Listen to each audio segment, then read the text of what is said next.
변방이 아닌 정치 중심에 서고 싶은 내 남자의 유쾌 상쾌 통쾌 정치 토크쇼 정치인싸 오늘도 함께합니다. 새해 첫 방송입니다. 인사해 주시죠. 네, 안녕하세요. 장성철입니다. 네, 전남 순천의 천하람입니다. 네, 안녕하세요. 김준우입니다. 네, 안녕하세요. 현근택입니다. 네, 진행 맡고 있는 아나운서 허유루입니다. 바로 광고 다녀오겠습니다. 네, 정치인싸입니다. 저희는 늘 솔직하기 때문에 네. 오늘은 2022년의 마지막 날 오늘 방송을 여러분께 지금 녹음입니다. 알고 계시죠?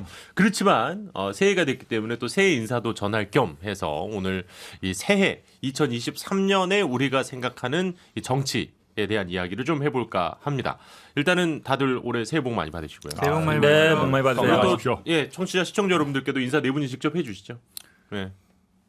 먼저 하세요. 네, 복 많이 받으세요. 네, 청취자분들 새해 복 많이 받으시고요. 올 한 해도 정치인싸 잘 좀 부탁드리겠습니다. 그건 거의 인사보다는 부탁이 더 주 아닙니까? 네, 그렇습니다. 예. 뭐 그런 거 따지고 그래. 아유, 항상 건강하시고, 네, 저희 국민의힘도 많이 사랑해 주십시오. 새해 복 많이 받으시고요. 새해는 더 좋은 일만 있으시기 바랍니다. 네. 아, 좋습니다. 이런 식으로 인사도 덕담도 많이들 나눕니다만은 또 이제 정치권에서는 연하장을 많이 보내지 않습니까? 그런데 이 대통령이 각계 인사들에게 보낸 연하장에 그림이 하나 들어가 있었어요. 아이고, 또 새해부터 또 이거 얘기하세요. 그러네. 에이, 그림이 있었죠. 연하장 뭐 좋잖아요. 예, 좋은 연하장 얘기네. 좋으니까. 아니, 연하장 얘기인데 딱 적합한 얘기 같은데요. 아니 근데 이제 이게 그 왼쪽에 뭐 여러 가지 이제 그림들 도형들이 뭐 있었는데 이게 이제 디자인을 베낀 거다. 뭐 적법한 라이센스 계약을 한 걸로 안다. 뭐 이렇게 공방이 오가고 있습니다. 이거 어떤 내용이에요 도대체? 아니, 저는 그냥 그림 좋다라고만 생각하고 봤는데요. 모르겠습니다. 저는 저는 연하장 이미 못 받았어요. 저는 받았어요. 받았을 것 네. 같은데. 받았어요? 네, 받았죠 당연히. 그림 어때요, 진짜? 그림 뭐 예뻐요. 그렇게 해가지고 막 이런 거 저런 거 많이 그려져 있고 한국을 상징하는 것들. 그런 네, 것까지 좋아요. 아 근데 이게 아마 어디 이제 뭐 업체 맡겼겠죠. 네. 그러니까 또 적법하게 뭐 하지 않겠습니까? 예. 그러길 바랍니다. 이렇게 다들 나는 이 사명칭으로만 얘기를 대통령실의 이 예. 해명이라는 게 적법한 라이센스 계약을 통해 구현한 것으로 알고 있습니다. 이거 대통령실에서 보낸 거잖아요. 그렇죠. 적법한 라이센스 계약을 통해 구현한 것입니다. 음. 라고 얘기하면 되는 거예요. 그렇게 알고 있다. 약간 이 간접화법이잖아요. 네네네네. 마치 자기 일 아닌 것처럼 내가 아닌 거고 다른 사람이 한 것처럼. 저는 거기를 받아서 2단 간접화법을 한 거예요. 대통령실이 그렇게 알고 있는 걸로 저도 그렇게 알고 있다. 무책임하네요. 이게 우리말이 참 어렵습니다. 이럴 때. 예. 책임 안 지려고 하는 것 같아요. 네. 아니 그러니까 천 변호사님은 받으셨고 세 분은 못 받으셨죠? 저는 받아본 적 없는 것 같은데요. 아, 대통령실에서 당연히. 저만 그러지 않을까요? 아니 그래도 현 변호사님은 여당일 때는 여당일 때는 받았죠. 선물도 받고 명절 때마다. 네. 야당일 때는 안 오죠, 당연히. 올 리도 없죠. 음. 국회의원들한테는 오지 않을까요? 야당 국회의원도. 원래는 가죠. 저는 하고 전직 의원들도 원래 일부 가지 않나요? 대통령실에서? 그렇게 알고 있는데. 장수철 소장님은 왜 안 받? 소환장. 소환. 아니 용산이 뭐 검찰이 있는 데도 아니고 왜 소환장이 와요? 아니 용산에서 보내라고 하면 소환장 보내겠죠. 그래요. 내용 증명 없이 네. 예. 바로 소환장으로. 일단은 연하장과 좋은 소식들로 가득한 자꾸 방송에 존패를 걸고 농담들을 저는 하시네요. 그냥 저 국민 여러분들 정말 일상 건강하게 2023년 보내셨으면 좋겠어요. 이제 겨울이잖아요. 네. 눈 많이 오고 얼음 많이 오는데 미끄러지지 마시고 정말 건강하게 지내셨으면 좋겠다라고 말씀드립니다. 그리고 또 이제 며칠 전에 또 터널 사고가 네. 또 크게 있었잖아요. 그러면서 이제 플라스틱 연기로 인해서 또 사망하신 분들이 또 나왔는데 네. 정말로 내년에는 내년이 아니죠. 올해 2023년에는 큰 인명사고 좀 없었으면 그렇죠. 좋겠다. 네, 맞아요. 그 길을요 제가 일주일에 한 두세 번 가는 길이에요. 그날도 그래요? 제가 여의도에서 방송 끝나고 예. 사실 그나마 조금 이제 2시에 끝났으니까 다행이지 사실은 글로 가게 예정돼 있었거든요. 근데 딱 가다 보니까 딱 막혔더라고. 거기가 사실은 또 서울구치소 바로 들어가는 길이에요. 저도 그래서 구치소 자주 갈 가요. 때 네. 글로 빠져나가거든요.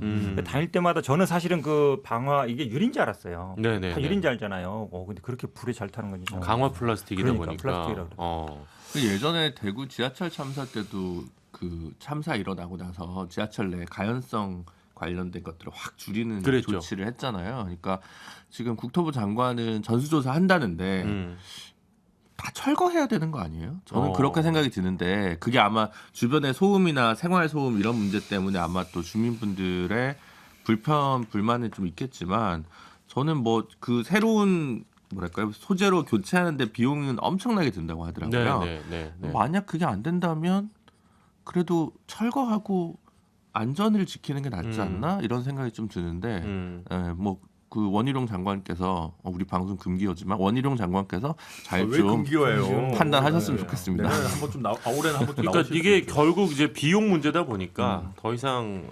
2023년에는 비용과 상관없이 안전이 좀 가장 우선시되면 좋겠다. 뭐 이런 생각은 모두들 공감을 하실 것 같고요. 이제 좀 본격적으로 오늘의 이야기 요걸 좀 나눠볼까 합니다. 새해 첫날인 만큼 네 분의 이 나의 2023년 정치적 소망에 대해서 저희가 좀 미리 질문을 드렸습니다. 그래서 어떤 정치적 소망을 갖고 계시냐 저희가 사전에 질문을 드렸는데 하나하나 조금 이야기를 해보도록 하겠습니다. 자, 가장 먼저 윤석열 대통령이 정치 처음 시작했을 때로 되돌아갔으면 좋겠다라고 네. 저희에게 보내주신 분이 있습니다. 어느 분의 소망일지 또 청취자분들은 어떤 생각이실지 궁금합니다만 이거 누가 저 보수 패널 호소인 장성철입니다. 보수 예. 그러니까 2021년 6월 29일 날 윤석열 대통령이 저 대통령 선거에 출마하겠습니다라고 그때 얘기를 했어요. 예. 그러면서 했던 여러 가지 화두와 명분이 있습니다. 그 얘기를 제가 한번 애청자, 청취자 여러분들께 들려드리고 싶어요. 그렇게 되면 또 대통령실에 계시는 분들이나 대통령께서도 들으실 수가 있을 거 아니에요.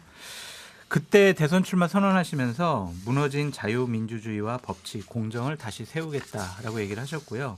상식을 무기로 자유민주주의와 법치, 시대와 세대를 관통하는 공정의 가치를 세우겠다라고 얘기하셨습니다. 또한 누구나 정의로움을 일상에서 느끼게 하겠다라고 얘기를 하셨고요. 국민을 내 편으로 갈라 상식과 공정, 법치를 내팽겨쳐 나라의 근간을 무너뜨리고 국민을 좌절과 분노로 빠뜨리게 한 문재인 정권을 우리는 뭐 바꿔야 한다. 그런 얘기를 하셨어요. 그러니까 그때의 마음으로 되돌아가셨으면 좋겠어요.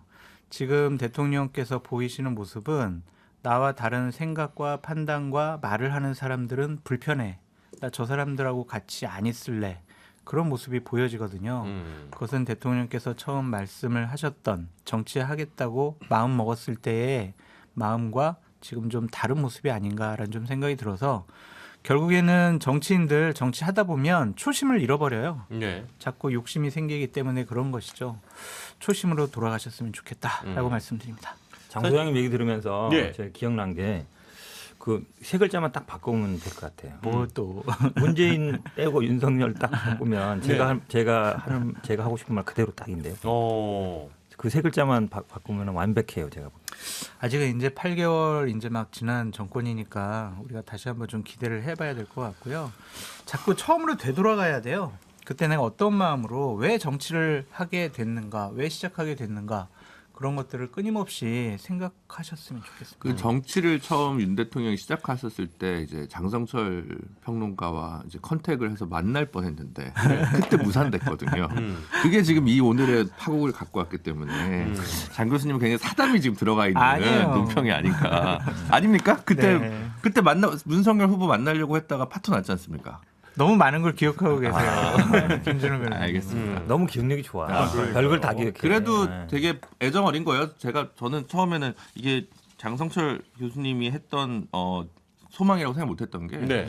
유승민 대표의 당선을 기원합니다. 이런 거 나올 줄 알았거든요. 장성철 교수님이. 근데 그게 뭐 본심이 아닐까 싶은데 어쨌든 새해니까 네. 훨씬 더 원론적으로 되게 좋은 얘기를 해주신 것 같아요. 네. 사실 이제 방금 말씀해 주신 것처럼 8개월이 됐습니다. 네. 얼마 전에 이제 주간 경향에서 이런 그 제목의 기사가 있었어요. 윤석열식 정치 8개월 적응되셨습니까? 뭐 이런 기사가 있었는데 일단은 이제 대통령마다 아무래도 그러니까 행정부를 이끌어 나가는 국가를 이끌어 나가는 스타일들이 다 있지 않습니까? 지난 8개월 동안 보여줬던 윤석열 대통령의 정치 어떻게 보셨는지도 궁금합니다. 예, 뭐라고 좀 정의할 수 있을까요, 선 변호사님? 저는 되게 직선적이라고 생각합니다. 직선적. 네. 그러니까 이제 기존 정치 문법에서 좀 벗어나 있으시고 실제로 이제 뭐 여의도 경험이나 이런 건 없으시기 때문에 뭐 지난 대선 특이점이 그런 거였죠. 양쪽 다 그런 거였고. 그래서 초반에는 굉장히 여러 부침이 많았죠. 근데 이제 최근에는 일단은 그래도 뭔가 지지층에 대해서는 결집을 좀 시도하고 예. 본인이 이제 직선적이라고 하는 사실 총장 때부터도 그런 게 있지 않았습니까? 막 굉장히 이제 본인의 메시지를 강하고 직접적으로 던지는 그런 부분들을 어찌 보면 약간 회복한 면도 있습니다. 지지층에 어필하는 거에 한정해서는. 그러면서 지금 그나마 작년 연말에는 조금 안정을 찾은 게 아닌가. 뭐 저는 그렇게 보여집니다. 뭐라고 해야 될까? 그냥 직선적이라고 하면 네. 그래도 뭔가 사회에 진전이 있는 것 같잖아요. 그 직선적인 건 아니고 퇴행적인 것 같은데 저는 그런 면에서 무슨 얘기를 뭐 전하람 변호사님이 하고 싶은지는 알겠는데 그 조금 섬세한 표현의 차이가 많은 걸 생각해주게 한다고 생각하고요. 현재 국정 기조는 원래 특별히 하고 싶었던 게 있던 분은 솔직히 아니라고 생각합니다. 다만 이제 보수의 여러 책사들과 정책 관료들이 했던 것들을 모아서 지금 이제 몇 가지 개혁 아젠다를 뒤늦게 세팅을 한 것 같고요. 예. 남은 거는 인사인데 인사는 최근에 뭐 조강특위나 여러 가지 것들을 봤을 때 역시 검찰에 대한 애정이 무궁무진하다라는 걸 좀 확인할 수 있고 그 외에는 굉장히 실리주의적이다. 이 실리주의는 어쨌든 지지율을 회복하기 위해서라면 뭐 노동조합이든 어디든 적대적으로 몰고 그 속에서 본인이 얻을 수 있는 점수가 있다면 그걸로 얻겠다라는 것과 그 다음으로 우리가 무슨 일을 하든 그게 탄핵을 안 당하고 형사적으로 처벌받지 않을 일이라면 그리고 거기서 지지율 회복, 뭐 코어 지지층을 향한 호소라도 가능하다면 그거는 다른 거 들여다보지 않고 듣지 않고 무조건 하겠다. 이런 식의 어떤 정치 문법으로 나아가고 있는 것 같아요. 처음부터 이랬던 것 같지는 않습니다. 네네. 이러려고 했던 것 같지도 않아요. 그러니까 이럴 줄 알았어라고 제가 얘기하는 건 아니고 어떤 사람이 코너에 몰리면서 뭔가 그런 식으로 살아남는 생존법을 터득한 것 같은데 그게 우리 사회에 그렇게 바람직한 방향 같지는 않습니다. 그러니까 지지율의 이제 급락과 맞닿아서 이런 해결책으로 이런 것들을 찾아왔다 이렇게 평가를 하시는 네, 그렇게 보입니다. 제가 보기에 뭐 윤석열 대통령이 뭘 하겠다 하고 정치를 시작한 것 같지는 않아요. 어찌 보면 그냥 우연히 이제 어찌 보면 국민의 지지를 받아서 나온 건데 지금도 보면 그러니까 우리가 계속 얘기하지만 뭐 국정 어젠다 지금 3대 개혁 얘기하지만 이것도 그냥 화물연대 파업이 나오면서 그냥 나온 거예요. 그전에도 있다가 특별히 뭘 만들지 않다가 우연히 수완된 거거든요. 그렇게 보면 항상 지금도 보면 뭐 전 정부 지금 뭐 수사하고 지금도 보면 무슨 저 통계를 조작했느니 뭐 감사원 수사한다니 다 그거거든요. 그러면 또 지금 뭐 무인기 나왔을 때도 그렇고 그러니까 기본적으로 민주당이나 문재인 정부에 대한 어떤 뭐 반대라든지 그거에 대한 거는 굉장히 갖고 있는데 네. 그럼 이제 그걸 뛰어넘어서 뭘 하겠다. 라는 건 제가 보기엔 없는 게 맞아요. 확실해요. 그러니까 3대 개혁도 제가 보기 내용은 별로 없을 것 같아요. 그냥 지금 하는 것처럼 뭐 노조 뭐 회계 감사한다든지 아니면 뭐 연금 좀 깎는다든지 아니면 교육 개혁도 원래는 교육 개혁이라는 게 굉장히 어렵거든요. 네. 굉장히 이제 지금 막 뜨겁게 토론이 되고 뭔가 나와야 돼요. 어떻게 할 것인지 아무 얘기 없잖아요. 그냥 한다는 얘기만 있고. 그건 뭐냐면 공무원들은 아마 굉장히 이제 어찌 보면 좀 기강을 세게 잡다 보니까 대통령의 뜻에 어긋나는 뭔가를 하려고는 하진 않을 거예요. 그럼 대통령이 뭔가 이 생각에 대한 얘기를 내놔야 되는데 뭐 지금 노조에 대한 건 뭐 노조 개혁이 무슨 회계 투명성하고 관계없는 거거든요. 결국은. 그다음에 지금 교육 개혁도 마찬가지고 연금 개혁도 마찬가지라서 제가 보기에 뭐 당분간 뭐 큰 무슨 아젠다가 나오거나 뭐 그림이 나올 것 같지는 않습니다. 개인적으로는. 저는 대통령의 통치 스타일 이것은 고집과 경로 이 단어로 표현하고 싶어요. 그러니까 본인은 정치를 하지 않으셨죠. 하지만 검찰에 있으시면서 본인의 생각하는 그 방식대로 해오다 보니까 중앙지검장도 하고 검찰총장도 하고 결국엔 대통령까지 됐다. 내가 지금까지 해왔던 그리고 생각해왔던 판단해왔던 것들대로 하면 나는 결국에는 성공하더라. 그래서 고집과 신념이 상당히 강하신 것 같아요. 그것이 과연 대통령직에 맞는 그러한 스타일인지 그거는 좀 다시 한번 생각을 해보셨으면 좋겠고요.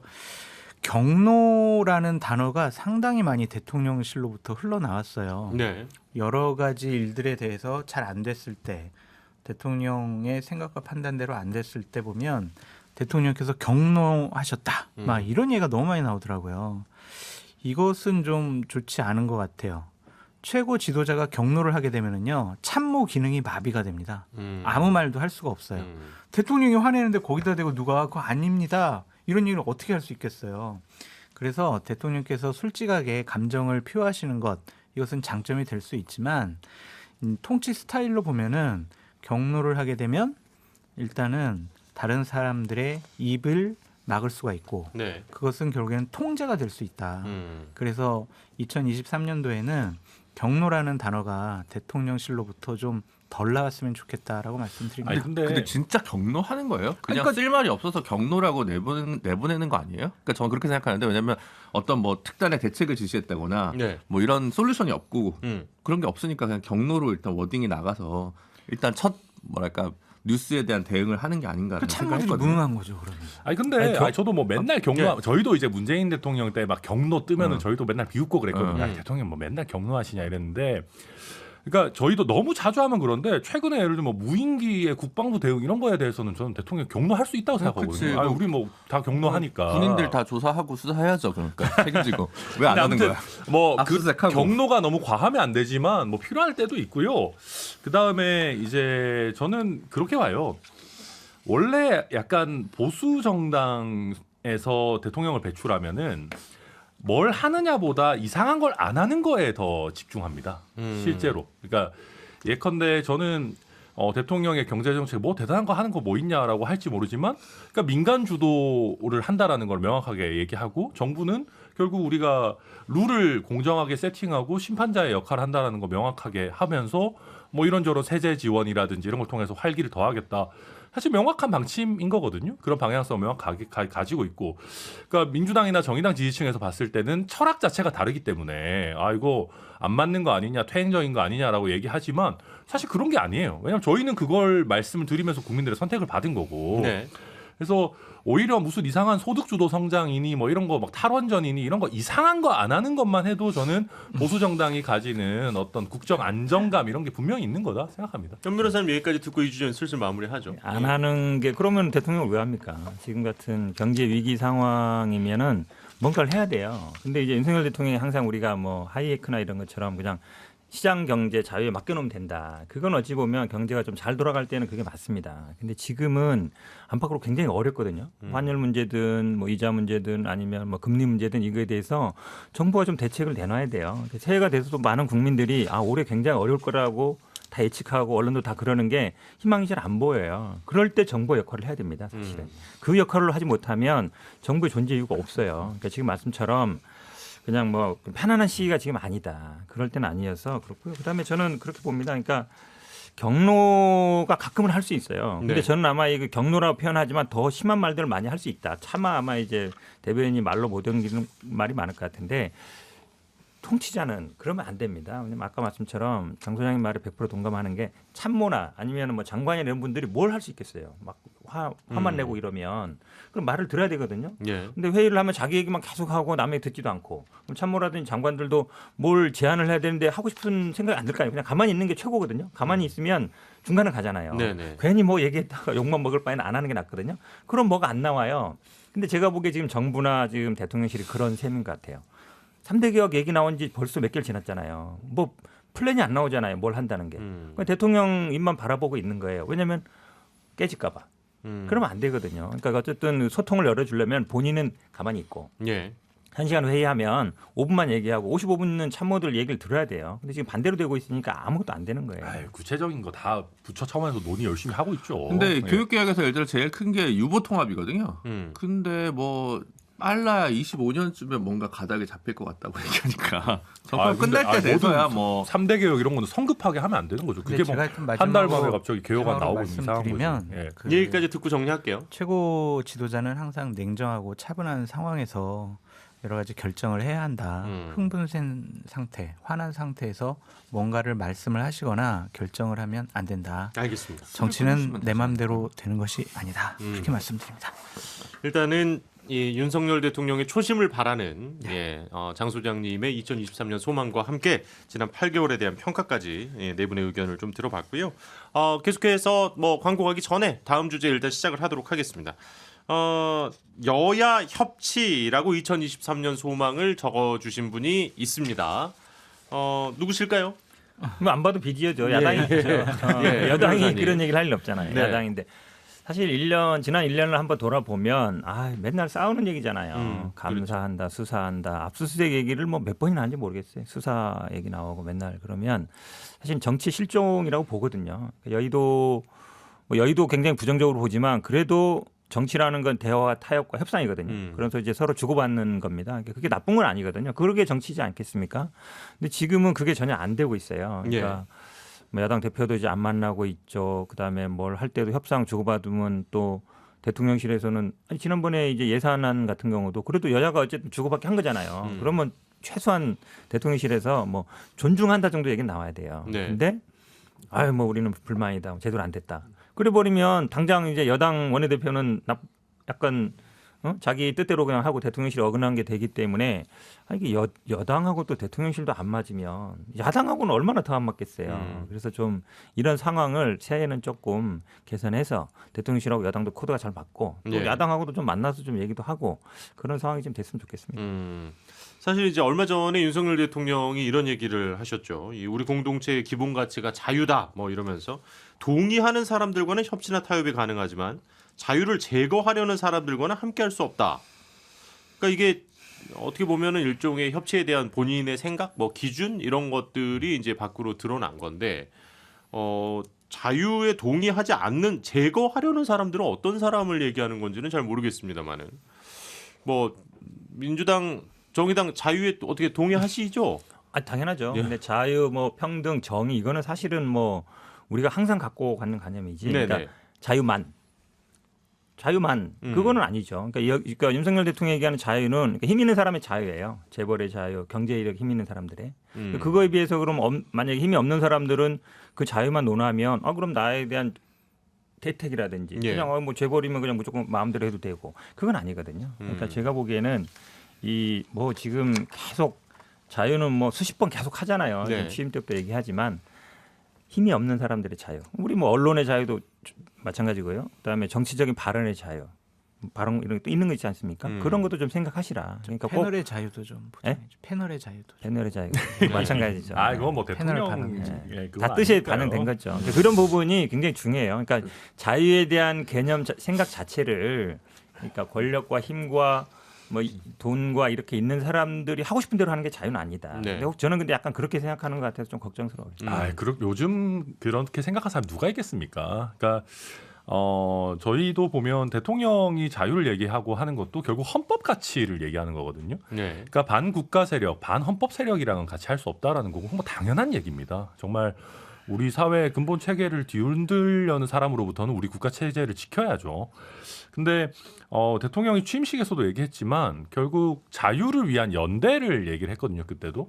그러니까 우리가 형식적으로 네 마음대로 뭐든 할 수 있어가 무슨 의미가 있어요. 그걸 할 수 있는 실질적인 여건이 돼야 되는 거 아니겠습니까? 그러니까 실질적인 자유의 증진이라는 게 모든 민주주의 국가의 사실은 요즘에 최고 가치입니다. 그걸 위해서 현 변호사님 말씀하신 것처럼 당연히 뭐 이런 보조라든지 연대라든지 이런 부분 다 필요한 거고 그게 뭘 조금 더 강조하느냐의 문제지 저희가 뭐 한 극단으로 달려갈 수는 없어요. 저는 그렇게 봅니다. 뭐 여야 협치에서 갑자기 대통령 정치 통치 철학으로 좀 넘어가서 조금 논점이 약간 애매하긴 한데 두 개를 묶어서 보면 대통령께서 여당의 자유를 주셨으면 좋겠다. 여당의 자유. 네, 여당의 자유조차 없으니 당 대표나 뭐 당원이나 다 뭐 그리고 새로 지역위원장 선정이나 있어서 여당의 자유가 있는가? 라는 질문을 던져보지 않을 수 없습니다. 뭐 어쨌든 저희가 이 여당 당대표 후보군과 관련해서 또 이야기를 나눴으니까 뭐 연장선상에 좀 있는 얘기 같고요. 장 소장님은 어떻게 보셨습니까? 저는 결국에는 협치가 안 되는 이유가요. 대통령께서 이재명 당대표에 대해서는 확정적 범죄자다라고 생각을 하셔서 나는 그런 사람하고 같은 자리에 앉아 있을 수가 없어. 국정을 논할 수가 없어. 라는 생각이 강하지 않느냐라고 볼 수밖에 없습니다. 그런 점에 대해서는 대통령께서 좀 생각을 바꿨으면 좋겠어요. 왜냐하면 이재명 당대표는 그래도 대한민국의 한 진영을 대표하는 야당 지도자이기 때문에 본인의 생각보다는 어쨌든 나라가 운영이 되려면 야당의 국회 내에서의 협조가 필수적이거든요. 그렇죠. 그렇다면 야당의 당 대표인 이재명 당 대표와 여러 가지 소통하고 얘기하는 것이 중요해 보입니다. 그래서 정무수석 차원에서는 이 부분은 해결될 수 없을 것 같아요. 네. 대통령의 생각과 판단이 강하기 때문에 이 부분 제가 이렇게 계속 말씀드리고 비판을 해도 2023년도에도 안 바뀔 것 같아요. 저는 민주당 당 대표가 바뀌는 게 더 빠를 것 같아요. 그럴 것 같아요. 네. 제가 볼 때. 네. 네. 그러니까 이게 사실 그 관저에서 이제 비공개 회동 뭐 이런 얘기 나왔을 때도 왜 야당 대표는 안 만나느냐라고 제가 여쭤봤을 때 똑같은 대답을 그때 해주신 걸로 제가 기억을 하는데요. 2023년도에 만약에 이재명 당대표가 당대표직을 그만두고 다른 분이 민주당의 당대표가 되면 뭐 한 달에 두세 번이라도 관저에 불러서 같이 국정을 논의할 수 있지 않을까라는 생각도 해보는데 근데 이제 우리가 그거를 뭐 언제가 될지 실제 그런 일이 일어날지 알 수 없잖아요. 그러니까 이재명 대표에 대해 저는 네. 당연히 매우 비판적입니다만 네네. 그거 알 수 없는 거니까. 그러니까 저는 그래서 대통령께서 만약에 이재명 대표를 직접 만나는 게 좀 부담스럽다면은 뭐 김한길 위원장을 통해서든 아니면 예. 뭐 다른 루트를 통해서든 야권의 원로분들 이런 분들이라도 만나는 거 좋은 것 같아요. 그러니까 그러면 통해서 약간 이렇게 좀 간접적으로 그렇죠. 야권의 어떤 분위기도 좀 듣고 네. 뭐 이런 것들 하는 거 괜찮지 않나? 근데 이제 여야 협치를 필요로 하는 게 누구냐라는 이제 질문이 남는 것 같아요. 그러니까 대통령이 보기 싫은 사람을 보면서까지 여야 합의를 통해서 여소야대 국면이니까 예. 끌어내고 싶은 법안이 특별히 없는 거예요. 지금 제가 볼 때는 꼭 하고 싶은 예산이 없는 거예요. 네. 예, 그러니까 왜냐하면 별로 하고 싶었던 게 없기 때문에. 그러니까 지금 진짜로 연금 개혁이 그렇게 앞이었으면 예전에 공무원 연금 개혁할 때 유승민 원내대표가 그 시행령 관련해 가지고 국회법 개정하는 걸로 바터를 쳐가지고 가지 않았습니까? 네네. 그러다가 이제 박근혜 대통령이 진노하셔가지고 그다음 뭐 거부권 행사하고 이런 게 있었지만 어쨌든 정말 하고 싶다면 뭔가를 줘야 되고 테이블에 앉아야 되거든요. 그래서 정말 교육개혁, 연금개혁 이런 거에 대한 자기 플랜이 있고 이걸 반드시 해내겠다. 조속해내겠다는 의지가 있다면 만나겠죠. 근데 그 의지 자체가 없는 거 아니냐라는 물음표가 저는 그냥 싫은 것 같아 그냥. 이재명 제가 당대표가. 보기에는요 지금 말씀처럼 뭐 이재명 대표 아니면 만난다는데 저는 그렇지는 않을 것 같아요. 왜 그러냐면 그러면 이재명 대표가 된 게 8월 28일이거든요. 예. 취임하고 5월 9일인가 그랬고 그러면 벌써 그게 한 4개월 동안 시간이 있었어요. 음. 그때 야당 뭐 비대위원장이라도 만났어야죠. 그러면 네. 아마 그런 오해를 안 살 수 있죠. 음. 근데 지금은 제가 보기에 앞에서 얘기했지만 뭐 자유를 제거하는 사람들 뭐 야당을 보고 얘기하는 것 같아요. 야당을 그렇게 보는 것 아이고, 같아요. 야당 전체를 다 그렇게 생각하겠습니다. 근데 제가 보기에는 뭐 이재명 대표도 뭐 제거하려는 것 같고 그다음에 뭐 야당 국회의원들도 어찌 보면 이제 기본적으로 뭐 협치라든지 대화 상대로 안 여기는 거죠. 그러면 이재명 대표 되기 전에라도 만났어야죠. 근데 이제 제가 보기에 뭐 바뀐다 해도 그러니까 저는 달라지지 지금 않을 거라고 이 얘기가 나오는 게 이제 이런 분석이 있지 않습니까? 어차피 2023년이 되면서 총선이 이제 한 해 앞으로 다가왔습니다. 올해는 아무래도 총선을 또 준비하는 모든 정치인들은 총선을 준비하는 한 해가 되지 않을까 뭐 이런 생각도 드는데 그렇다 보니까 이거 어차피 이래봤자 내년 총선까지는 내 강성 맞아요. 지지자만 보고 간다. 맞아요. 이렇게 되면 정말 지금 뭐 현 변호사님이 바라는 2023년에 꾸민 협치는 또 올 한 해는 총선 이후로 또 밀려나는 게 아닌가 이런 걱정도 좀 원래 되는데요. 바람이 나는 게요 잘 안 될 것 같으니까 바람을 네. 불가능. 그래도 어쨌든 시도는 해야죠. 예. 근데 뭐 끊임없이 저는 그러니까 뭐 그 장 소장님이나 이렇게 이런 방송에서 하시는 패널들이든 아니면 정치학자들은 언론은 그래도 그걸 요구해야 돼요. 네. 예, 왜냐하면 사실은 그게 본류거든요. 그러니까 더 정치인들은 기본적으로 말씀처럼 계속 벗어나려고 할 거예요. 대결로 가려고 하지만 그래도 이거를 타협하고 묶는 역할은 언론이라든지 방송이라든지 이런 데서 끊임없이 해야 된다. 그래야 요 갈등이 그래도 조금 더 덜해지고 조금 더 약해질 수 있다. 그냥 놔두면 안 된다고 봐요. 그래서 짚어봤습니다. 그러니까 저도 이게 뭐 자꾸 제가 이재명 대표 공격하는 것처럼 돼서 좀 새해부터 죄송한데 그런 게 아니고 저희가 이재명 대표가 당대표가 아닌 민주당을 대비해야 되거든요. 예. 그러니까 지금은 저희가 솔직히 적대적 공생이기 때문에 뭐 저희가 잘 못해도 뭐 민주당도 썩 그렇게 뭐 대단한 거 없고 그냥 이렇게 저렇게 가는 거예요. 그냥 뭐 사법 리스크에 묻어가지고도 가고 뭐 정치가 좀 잘 못해도 뭐 구속영장 한번 나오면 그게 묻히고 이런 식으로 가는 건데 만약에 그 이제 어떤 먹을거리가 사라지면 어떡합니까? 그러니까 과연 이제 민주당이 잘 못합니다라는 거 외에 국민의힘과 우리 정부가 어떤 정치적인 의미 있는 화두들을 던져낼 거냐. 결국 그게 이 올해의 핵심이죠, 뭐. 아니 근데 그 이재명 대표가 지금 사라진다는 걸 이제 가정을 하고 이야기를 시작하면 어차피 협치가 안 되는 거 아니에요? 아, 그렇죠. 민주당 입장에서 그 네. 카드를 좀 못 받는 입장 아니에요. 아니, 그러니까 이재명 빼고 와라 그러면 당대표 인정 못한다는 얘기잖아요. 네네. 그럼 뭐 윤석열 뭐 물러난다 뭐 만나자 이러면 그냥 똑같은 거죠. 그렇게 여당 얘기할 당대표도 필요가 안 되는 인정 거죠. 못하셨는데 뭐 이게 야당 참 당대표. 이게 쉬운 문제는 물론 아닙니다. 그렇다 보니까 막 올해의 바람으로 좀 가져오신 것 같고요. 다음 분의 소망을 좀 보도록 하겠습니다. 전주을 재보궐선거에 국민의힘 당선. 이거 뭐 보나마나 천하람 변호사가 아, 그러네요. 너무 국민의힘 당선 이렇게 여기가 그거죠. 그 이상직 전 의원 네. 예, 거기 그 날리면 되시면 이스타항공 되는 건데. 이 횡령배임 거기 왜 네. 날리면이 나와? 예, 날아간. 비행기 날리시던 분이 네, 네. 해가지고 아주 이제 민주당에서 그 공천 안 하겠다 그랬어요. 예. 근데 이제 문제는 민주당이 공천 안 하더라도 사실상 민주당인 분들이 무소속으로 지금 잔뜩 나오려고 그렇겠죠. 지금 서로 줄을 서 있는 곳인데 그래도 여기서 저희가 좀 존재감을 보여줘야만 2024년 총선에서도 좀 호남에서 어느 정도의 성적표를 기대할 수 있지 않나 싶은 생각도 들고 그리고 사실 이준석 전 대표 체제에서 저희가 나름대로 이런저런 거 뭐 서진 정책이니 뭐니 예. 많이 했는데 좀 그게 요새 많이 흐려졌어요. 뭐가 없어요. 뭐 하는 게 별로.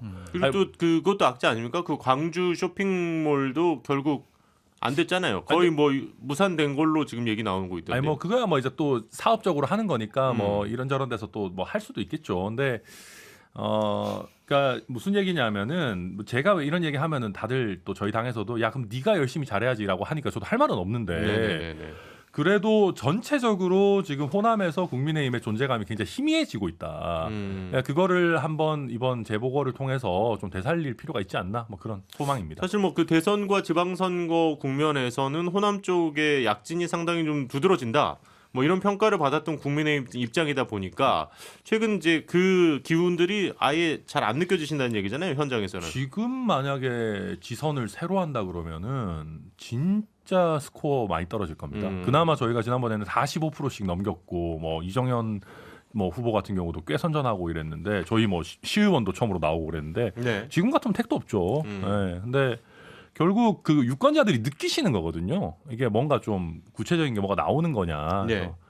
그래서 이번 어떻게 순천에 예산폭탄 좀 어떻게? 뭐 열심히 해야 되는데 저는 이 천하람 변호사 가능성이 전혀 없지는 않다고 봐요. 어디서요? 네, 천하람 사출론? 아니 전주래. 전주? 왜냐면은 정은천 의원이 물론 비례대표인데 네. 물론 비례대표가 다시 지역 나가는 것도 좀 이상하긴 한데 왜뭐 할 수 있지. 어쨌든 이번에 이제 예전에 유승민 지역위원장도 의원이 됐잖아요. 그렇게 근데 민주당이 사실은 공천을 안 하지만 단일화가 쉽지 않아요.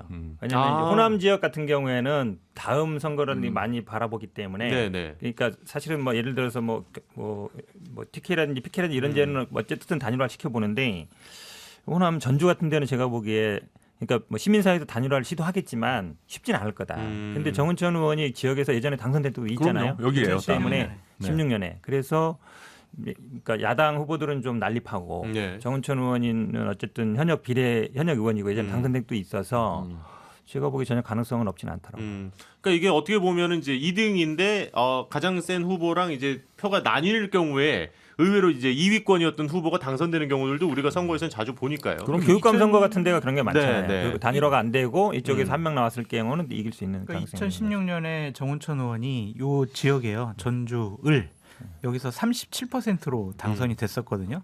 그때 민주당 쪽 후보분들 이렇게 난립해가지고 이제 어부지로 됐다라고 표현하기는 좀 그렇지만 이분이 이제 당선이 됐었죠. 37%면 그래도 또 의미 있는 그럼요. 투표율이라고 할 수 네. 있겠네요. 맞아요. 그러니까 이분이 이제 출마를 할 수밖에 없을 것 같아요. 왜냐하면은 며칠 전에 요 전주을 지역 조직위원장으로 선임이 됐거든요. 네, 네. 받았죠. 그러니까 무조건 나가야 될 거예요. 하신다고 하고 다니시는 걸로 제가 알고 있습니다. 그럼 비례대표 내놓고 네. 이제 출마를 해야 되는 거죠. 그래서 막 올해 보궐선거 때 안 되면 또 내년 총선이 있으니까 계속 도전할 것으로 보여집니다. 네, 알겠습니다. 이거는 너무 이제 그 딱 지역과 당에 국한된 이야기여서 그럼요, 여기까지 그럼요. 하도록 하고. 사실 제 어떤 사익을 위한 얘기. 네. 마지막으로 이제 김준우 변호사님의 네. 소망이 남았는데 진보 정당들의 약진을 소망으로 꼽으셨네요. 뭐 네. 당연히 이제 정의당이 포함된 이야기일 것 같은데 그렇죠. 어떻게 좀 당 대표가 지금 바뀌었지 않습니까? 바뀌고 나서는 분위기가 좀 어떤지도 궁금합니다. 보합세 같습니다. 그냥 특별히 새롭게 막 엄청난 비전을 보여주거나 뭐 원래는 재창당을 결의를 한 상황에서 당대표 선거를 한 거였는데 재창당 로드맵이 제 눈에는 잘 안 보이는 것 같아요. 네네. 예. 그리고 사실은 혼자 잘한다고 또 될 문제도 아닌데 바깥의 사정이 그렇게 여의치 않은 것 같기도 하고 그래서 어쨌든 개인적으로 상당히 좀 답답하긴 합니다. 네. 사실 지난 대선은 뭐 그렇게 나쁜 결과라고 저는 생각하진 않았거든요. 워낙 박빙인 선거였기 때문에.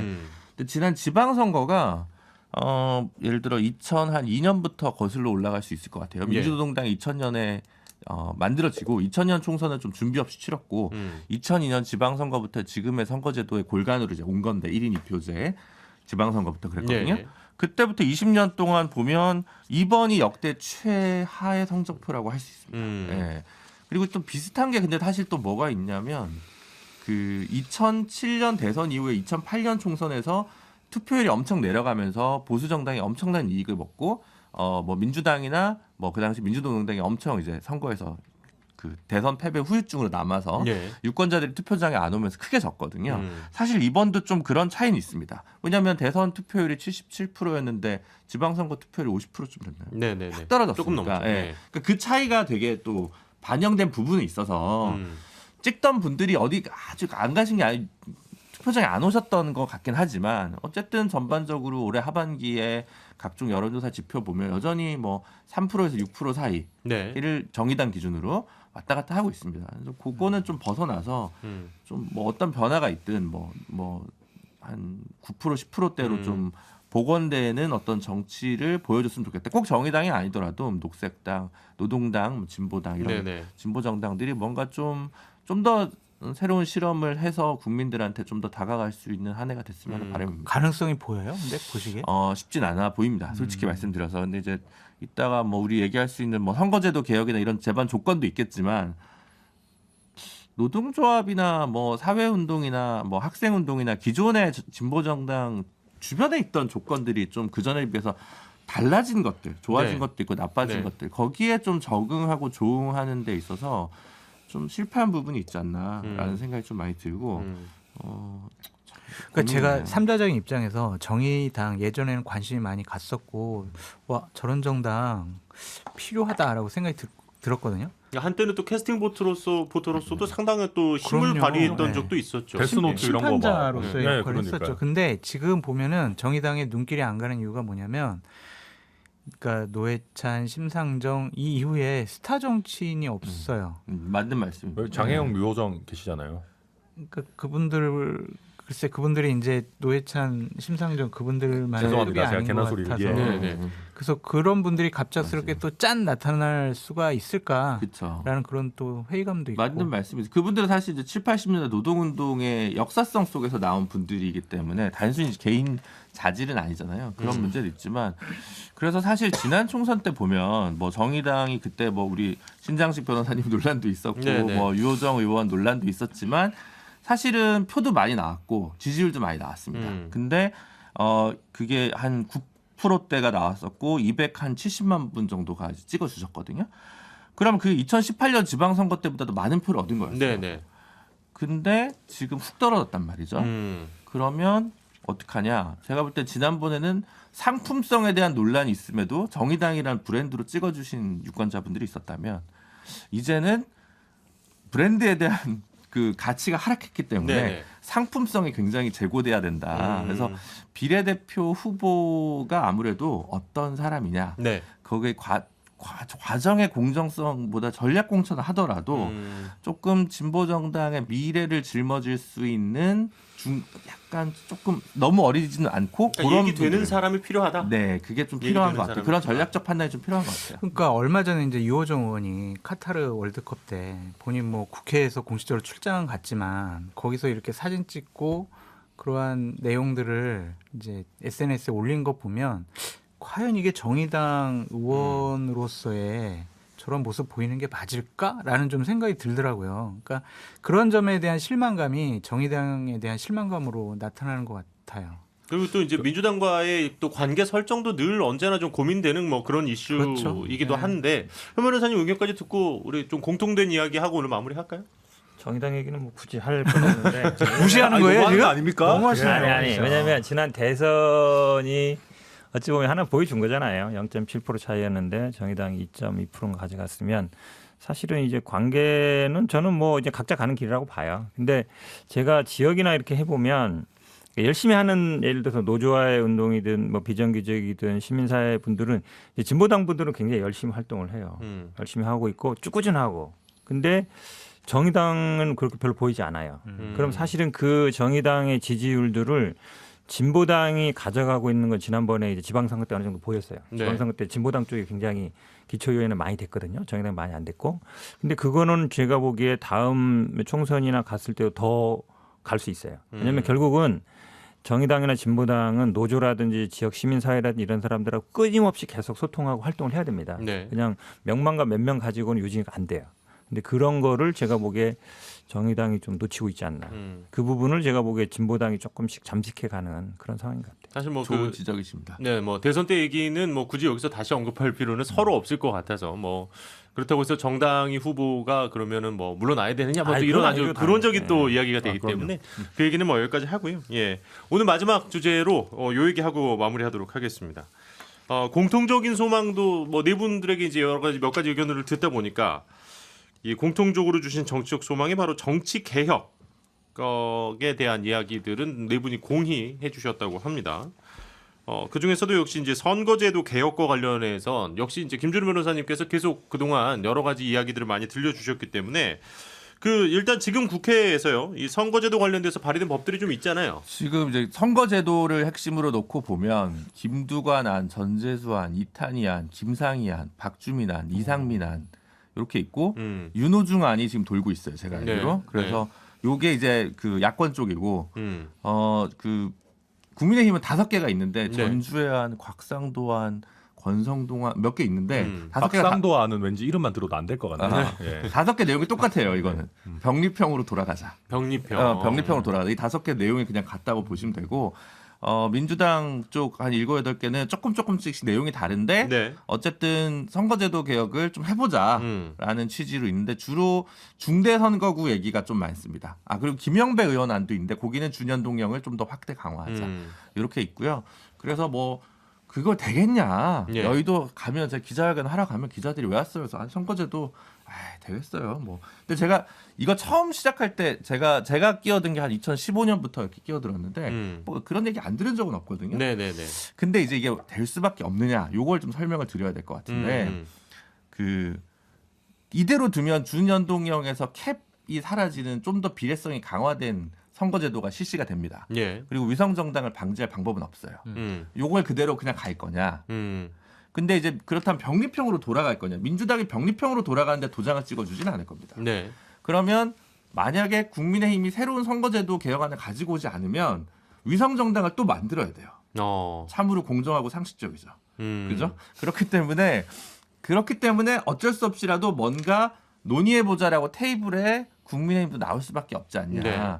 그러다 보니까 민주당도 준연동형이 김영배 의원이 갖고 왔지만 다른 다양한 메뉴들을 좀 지금 내놓고 있는 것 같아요. 뭐가 정답이라기보다는 좀 열어놓고 얘기를 해보자. 네네. 그래도 비례성 높은 선거제도가 중요하고 가급적이면 위성정당이 방지될 수 있는 선거제도 뭐 없겠냐.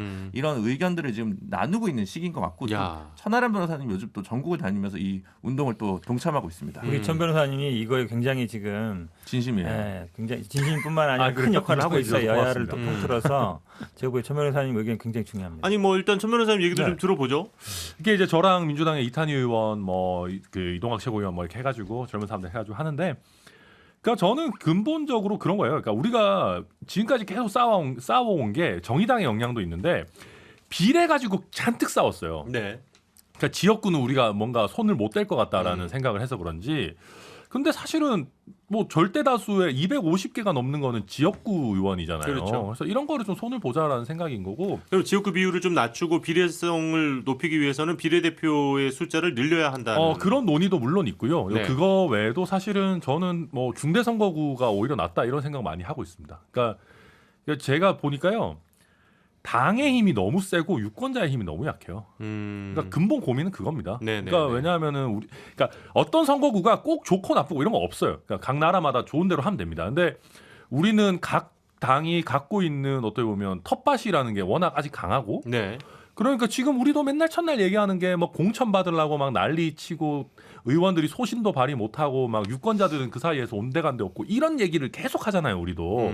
그러면은 좀 당의 공천이 갖는 힘을 좀 낮추고 예를 들면 뭐 좀 완전히 그 틀에 박힌 인물들 아니더라도 한 지역구에서 만약에 4명, 5명 뽑는다 그러면 도전자들도 좀 많아질 거고 네. 국민들의 선택의 폭도 넓어질 거라서 좀 그런 쪽으로 가보면 한번 시스템을 한번 완전히 한번 흔들어 보면 어떻겠나? 뭐 그런 사실 뭐 생각하고 그러니까 지난 총선을 앞두고 이제 연동형 비례대표에 그렇죠. 대해서는 뭐 저희 넷을 포함해서 어마어마하게 많은 토론과 뭐 의견 대립이 있었습니다만은 그것에 대한 부작용도 분명히 우리가 많이 짚었었고요. 그렇죠. 그렇다 보니까 또 이런 얘기가 나오는 것 같네요. 근데 선거 때 아니면 이 얘기 할 수가 없죠 또. 선거 네, 그렇죠. 1년 전부터 나오게 돼 있는데 저도 개인적으로는 중대 선거구제가 좀 낫다고 봐요. 왜 그러냐면 지금 소선거구제다 보니까 이제 공천이 완전히 목매달아요. 왜냐면 공천은 한 사람밖에 안 주니까 지역에. 네. 근데 만약에 뭐 중선거구제에서 한 4-5명 된다 그러면 그거에 매달리기보다는 어쨌든 그 지역에도 관심을 더 갖게 되는데 지금 소선거구제하에서 국회의원들은 그냥 도의원, 시의원 정도 하는 일이랑 비슷해요. 왜냐하면 거의 뭐 지역에 어떤 예산 받아줍니다, 뭐 길 내줍니다, 다 그거거든요. 네, 그러니까 네. 다른 지역, 예를 들어서 큰 대도시면은 뭐 4-5명 되는데도 다른 지역 문제에 관심이 없어요. 그렇게 되다 보니까 예를 들어서 쪽지 예산 이렇게 비판하지만 네. 그 지역에서는 오히려 뭐 홍보해 준다고 좋아하죠. 아, 내가 그렇게 똑부 예산에서 우리 예산 받아왔습니다. 막 홍보하고 이러잖아요. 그러다 보니까 전국적인 이슈, 국가적인 이슈 이런 거에 대해서는 잘 안 돼요. 그래서 보면은 저도 그래서 뭐 전체 뭐 광역으로 하든 아니면 기초단체 단위로 하는 게 조금 더 낫다. 네. 그래야만이 또 다당제 가능성도 조금 더 열리고 좀 여야 간의 대립도 조금 더 약해질 수 있다 이렇게 봐요. 네. 저는 근데 불가능하게 보는 이유가 뭐냐면 국민의힘이 절대로 안 받아들일 거다. 아 싫어하죠. 2015년도에 저희가 2016년 총선을 앞두고 음. 당에서 여의도 연구소 시뮬레이션을 통해서 예. 우리가 중대선거구제를 했을 때 의석수가 어떻게 변화하느냐 그 보고서를 만든 적이 있거든요. 근데 영남 지역에서 우리가 잃는 의석이 네. 가진 의석의 40%를 잃어요. 아 중대선거구제로 바뀌면. 근데 호남 지역에서 우리가 얻을 수 있는 의석은 4%밖에 안 되는 거예요. 근데 아. 수도권에서 더 얻잖아요. 안 돼 그게. 아. 시뮬레이션 해봤자 시뮬레이션 상으로. 그냥 비슷해요. 수도권에서 그냥 비슷한 수준으로 얻는 건데. 그러면 잃기만 하고 얻는 게 거의 없다. 맞아요. 그래서 이거는 도저히 바뀌기가 우리가 이거 어렵다. 바뀌기가 근데 어렵다라고. 그때 했었어요. 시뮬레이션이랑 좀 달라질 수 있는 부분이 김준호 변호사님 잘 말씀해 주셨는데 그때는 좀 저희가 잘 나갈 때였어요 수도권에서. 그때는 저희가 수도권 잘 나갈 그때는 때라서 김용태, 김성태 이런 분들 다 현직 있을 때고 그거를 우리가 지금은 다 이제 날려갔잖아요. 득표수를 날라가는 퍼센트제별로 되게 네. 세밀하게 이렇게 계산을 해가지고 해봤어요. 근데 우리가 수도권에서 뭐 그때 현재 의석수를 유지하거나 아니면 좀 더 얻으려면 정말 지방선거 때 이겼던 것처럼 이겨야 되는 거예요. 중대선거구제에서. 그래서 안 되더라고요. 근데 저는 네. 이것만 네. 지금 이게 말씀하는 게 맞을 수도 있는데 다를 수도 있는 게 이게 2인 3인으로 세팅했느냐 4인 5인으로 세팅하느냐 지금 이탄희 전재수 안은 4인 이상이고요. 네네네. 김상희 의원은 5인 이상이고 박주민 의원은 6인 이상이에요. 그래서 이게 좀 다릅니다. 그리고 정당 명부식으로 하는 경우랑 그냥 후보들을 나열하는 경우가 좀 달라서 그런 부분들 좀 봐서 아직 국민의힘 이거 문을 닫으면 안 된다라는 말씀을 드리고 싶습니다. 알겠습니다. 뭐 물론 이제 모든 당이 이제 각 당의 자신들의 당의 이제 이익을 위해서 또 움직이는 거는 뭐 비판할 수 있는 지점은 아니라고 생각을 합니다만은 어쨌든 오늘 또 새해 첫날을 맞아서 이렇게 네 분의 소망에 대한 이야기들을 좀 들어봤는데 정치적으로 정말 대통령실은 초심을 다시 한번 떠올리시면서 그리고 이제 여야가 좀 협치가 되는 그런 한 해가 됐으면 좋겠다는 생각이 들었습니다. 네 분 다시 한번 새해 복 많이 받으시고요. 저희는 또 다음 주에 뵙도록 하겠습니다. 고맙습니다. 감사합니다. 고맙습니다.